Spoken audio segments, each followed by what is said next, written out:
عوامی سطح کے اوپر یہ سوال شدت سے اٹھ رہا ہے کہ آیا منصوبے کی جلد تکمیل کے چکر میں جو تعمیراتی معیار ہے اس پہ سمجھوتہ کیا گیا ہے یا پھر یہ سب بدعنوانی اور بیڈ گورننس کا نتیجہ ہے. تو اس کا تعین تو پھر انکوائری کے ذریعے ہی ہو سکتا ہے نا. لیکن بھائی کسی میں کیا جرت, کسی کی کیا مجال کہ محسن نقوی کے منصوبوں کی انکوائری کرے.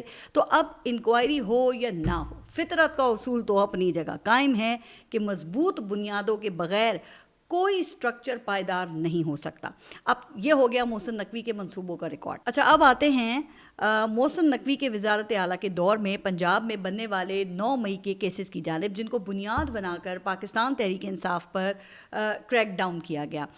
ان میں سر فہرست عمران خان اور کچھ دیگر اسیر رہنماؤں کے خلاف 9 مئی کی سازش کا کیس ہے, اور اس کیس کی رپورٹڈ تفصیلات میں ایک اپنے گزشتہ ولاگ میں آپ کے سامنے رکھ چکی ہوں, جس کے مطابق زمان پارک کی ایک میٹنگ میں 9 مئی کی منصوبہ بندی کی گئی, جس کے گواہ کچھ پولیس اہلکار تھے جنہوں نے چھپ کر اسے سنا, پھر اس کی بنیاد پر مقدمہ قائم کیا گیا. اب حال ہی میں کوٹ لکھپت جیل میں شاہ محمود قریشی, یاسمین راشد اور دیگر رہنماؤں کے خلاف اس مقدمے کی سماعت ہوئی ہے, اور مقدمے کا سٹار وٹنس پولیس اہلکار احسان افضل ہے, جس نے بیان یہ دیا تھا کہ میرے سامنے 9 مئی کی سازش ہوئی. جب عدالت نے اس کی حاضری کا ریکارڈ منگوایا تو یہ پتہ چلا کہ اس دن وہ چھٹی پر تھا, جبکہ دوسرا جو سٹار وٹنس تھا وہ پولیس اہلکار منیر ہے, جو عدالت کو بتائے بغیر عمرے کی ادائیگی کے لیے سعودی عرب چلا گیا. چونکہ چیف جسٹس نے 9 مئی ٹرائلز 4 ماہ میں ختم کرنے کا حکم دیا ہے, اس لیے عدالت نے پھر ویڈیو لنک پر گواہی لینے کا فیصلہ کیا. اچھا, جب احرام باندھے یہ سٹار وٹنس ویڈیو لنک کے ذریعے پیش ہوا تو اسے گواہ کا حلف پڑھنے کا کہا گیا, جس میں گواہ اپنی سچائی کا حلف لیتے ہیں.